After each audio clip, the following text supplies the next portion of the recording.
Hello, everyone. I know it's been a pretty wild week for students and for professors, so I appreciate everyone's patience. Um, I've been sending out announcements through Canvas. All four of my classes, I spent the time to move everything over to Google Classroom so that we can continue to submit. Um, I understand some people that is upsetting because you're used to Canvas. Um, and I've had some people ask if they can still submit to Canvas if they still have access. That's fine if you want to do that, but I'm not going to grade it right now. It might be graded later. Um, I have 95 students, my friends, so that is a lot of people to go back and forth between Google Classroom and Canvas. Most of your colleagues, until they get their passwords reset, they will only have access, if they do have access to Canvas, through their phones. And that's really difficult to be able to submit and do work on a device that's not a computer. So if you don't want to come to Google Classroom, I'll see you when everybody's back up on Canvas at this point, because it's 95 students, 4 classes. That's a lot for me to go back and forth and compare who has submitted what where. So I hope y'all can understand that. Um, Google Classroom requires a Gmail account. So if you don't have one, you may have had to set one up to get in there. I know some people that is not the best case scenario as well, and I'm sorry for that. I firmly believe that you are paying for your classes, and I'm going to keep our classes moving forward. And so that's why I made the decision to move over to Google Classroom. I'm continuing to get emails and folks asking questions if we have synchronous classes. So the university has canceled online classes until everybody can get back up onto the network. And that means not only onto Canvas, but that means also be able to access Zoom, be able to access things like your portal. And so it looks like we are going to be asynchronous, which means we don't meet with Zoom. We don't see each other live until probably sometime late next week. You may have seen the emails about the password reset process. And so that means that folks have to go to campus to reset their passwords. If you've already done that, hooray, good for you. I'm so happy for you. But it's going to take some time to get everybody in all of my classes, all 95 students, back up and ready to go. So if you're good to go, that's great, but we are going to remain communicating on and submitting on Google Classroom until everybody can get back onto Canvas. And that's called equity, right? We're doing what everybody needs individually. And so that's why we're not meeting synchronously, because the university is still running in-person classes. And I've said this over a few written messages, but I figure some people are better with listening rather than reading. So I'll say it again. Because in-person classes are running on campus and there is no Wi-Fi on campus, if someone has a class on campus, say for my tech class in the morning, they had an 8 to 8:50 class, and then they have to attend my 9 to 9:50 class for technology. Because it's online, they would have to leave campus. Hotspots are hard to come by. Not everybody has data that they can use to hotspot. So that's really not fair. That's not equitable. Those people can't attend class online in a synchronous format, and it's not fair to them to like move forward and keep having class when the rest of us are moving forward and those people get stuck behind. So that's why we're asynchronous. That's why you go to Google Classroom, and we're going to be communicating there from now on. Let's see here. Let me see what other comments we have just to double check. So I like the setup we have too. I love my Canvas shells. I've spent lots of time on those Canvas shells, but right now we have to roll with it and we have to do our very best. So it, again, like if you're just, you can't handle it and you can't get over to Google Classroom, just shoot me an email and say, I'm one of those that I'm really struggling with this transition, and that's fine. We'll deal with it on a one-by-one basis. But the majority of my classes have moved over there and they're moving forward. So um, that's what we will continue doing. And let's see what else we've got. So 4960, I've got both of those classes in one Google Classroom right now. 4170, y'all, this was the easiest transition for you all. We've already spent 2-3 weeks almost learning about Google Classroom. And so y'all were, well, not Google Classroom, the Google Suite. So y'all were the best set up to be successful during this crazy time, because you already had some of those skills that you needed to start using Google pretty much solely for our submissions and homework and that stuff. Let's see here. When it comes to submissions and homework, though, I'm being very flexible. So if you can't do it in the format that I'd asked for originally, do something else. Use a different app.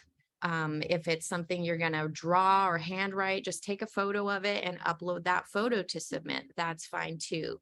I'm not going to be extra picky about it because I know everybody's doing their best. Let's see here, other kinds of things that we could make sure we check on. If you are in a class that has observations, the portal is still down. So S4 is still down, which means you can't finish the liability forms. And that means you cannot go into a classroom until that liability form is completed. Apparently there's a hard copy that if you really want to do it, and I think I would say email the libs department. I saw an email from Dr. Davis, but I don't see the form attached. So if you really want a form and you really want to get going, then that's fine. You can do that. But for now, if you were going into an observation placement or fieldwork placement, students in 3200, just wait. Just wait. I would hope by next week we'll be back online. You can get back into S4 and we can complete everything. The live scans, I can't even check the live scan list because the campus police, they can't get into the live scan system through because of our network error. So like everything's just on hold, and it's okay. It's all right because our class only really requires 15 to 20 hours. That's still doable within the rest of the semester. I just push for a deadline on week 4 because people need deadlines. People need deadlines to motivate them to get things done. To that end, I did have a comment on, people have been a little bit upset about me moving some of the due date, like times. And I say this, I try to say this in every single class session. So I'm going to say it here again. Whether the due date says 5 p.m. or 3 p.m. or 11:49 p.m. or 11:15 midnight, as long as you get it in within like that 24-hour period, it is okay with me. So if you're a little bit late, I'm not going to mark you down. It's all right. And someone said that they wanted to see deadlines at midnight for our evening class, rather than 5 p.m. right before our evening class. Well, when I make things due right before class, it's because we're going to be talking about it, or I'm going to be reassigning something. So we can consider that once everything, this mess is over. But if we were to do a deadline for midnight, it would be the day before class and not the day of class. So people need to have their homework done before they come to class. So that can be discussed when we're back with each other synchronously and back on Canvas. But I'll just say it one more time at the end of this video. I have 95 students, and so I cannot go from Canvas and Google Classroom back and forth checking who's turned in what where. That is so much extra work for me. I still have other things I have to do. I have to go to committee meetings. I have to do conferences. I have an 18-month-old baby that needs my attention. So I really ask that either you come over to Google Classroom or you just wait it out, and I'll see you back on Canvas when we're back on campus, either way. So I hope that helps. I hope this is clear. No more classes, no more classes synchronously until everyone is back on the network. Everyone has their passwords reset. I sent out a visual last night to all 3 classes, so you should have seen this. I'm hoping when I send things out on Canvas that it's still getting to your inbox. Um, if it's not getting to your inbox, then maybe you can send me an email and say, I'm not getting any of the messages you're sending via Canvas. But if you do come over to Google Classroom, we know there won't be any issues.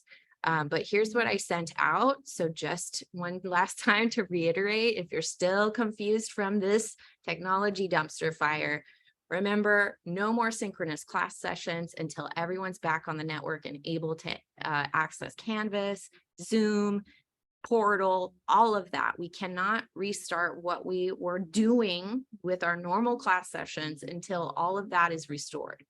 So until then, my classes will be asynchronous. What that means, if you've never taken an asynchronous class, is that I'm here on the other side of my computer and I will put things up for you to work on. I already have. You have work that'll get you through next week. Most of it for most classes, I think I have it due on Sunday, but if you still need time past Sunday, it's okay. We're in the middle of a mess. So that's fine with me. But we will be asynchronous, which means you won't meet with me during our regular class time. You won't meet with me on Zoom because a lot of people cannot get into Zoom. Also because people are on campus and they can't get onto the Wi-Fi to get into Zoom. So I know I'm saying this over and over again, but I've been sending messages and communicating this all week, and I really want people to hopefully understand so they're no longer confused, at least about my classes. So I will post things for you. I will send you messages on Google Classroom. I have fun things for you to do over there as a class. I will grade things over there, but we will not meet at our scheduled time. No Zoom. All right. So this is probably going to go until next week sometime, because again, we have to have everybody back on the network. And at least within my classes, that's 95 students. So if you're still confused, shoot me an email, but I'll point you to this video if you didn't see it. If you need questions answered about your other classes, like liberal studies classes, email the department if you need. If you have another class from a different department that they have not reached out, email the professor. You should have your professor's emails on the syllabi. You can also search for the department. So say you have a class in child development, Google CSU Stanislaus Child Development Department, and then go to their webpage and look for the listing. Every department will have a listing of all of their faculty, people that work in their department on that webpage. And you can find your professor's emails there if you don't have the syllabi for your classes. So I'm going to leave it there. I hope everyone's okay. I'm trying to make this a okay experience. I know it's kind of miserable, but if you want to come over and see us on Google Classroom, there's a lot of positivity over there, and we're going to keep it going until we're back together on Canvas, and we will be soon. So I know this is kind of wild. We went from all the technology because of the pandemic to almost zero technology right now. And I've probably spent upwards of, I'd say, 6 to 8 hours between moving things over, communicating with people who are confused, talking to people that are still asking me if they can still submit to Canvas or if they need to submit to Google Classroom. So this is taking a lot of everyone's energy right now. So I appreciate your patience, and I hope you have a good weekend. That's all I can say. I hope it's a good Friday for you and that you have a nice weekend, and we'll be in touch again on Monday. So I will continue to send out messages so you don't feel like you're lost. And if you're someone that's really struggling emotionally through this, reach out. We have counseling services on campus. Reach out to your professors.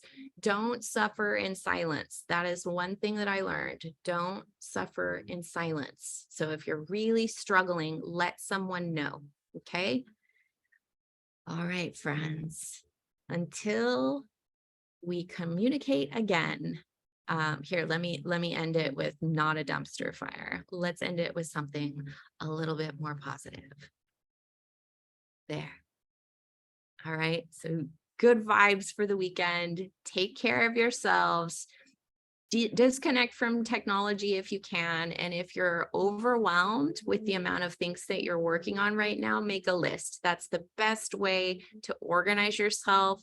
Prioritize what's the most important thing that you need to get done first, and then go down the list. And checking things off always feels great. It feels gratifying. It makes you feel like you're getting things done. So that is my best advice for you. Take deep breaths and don't suffer in silence. Talk to you soon.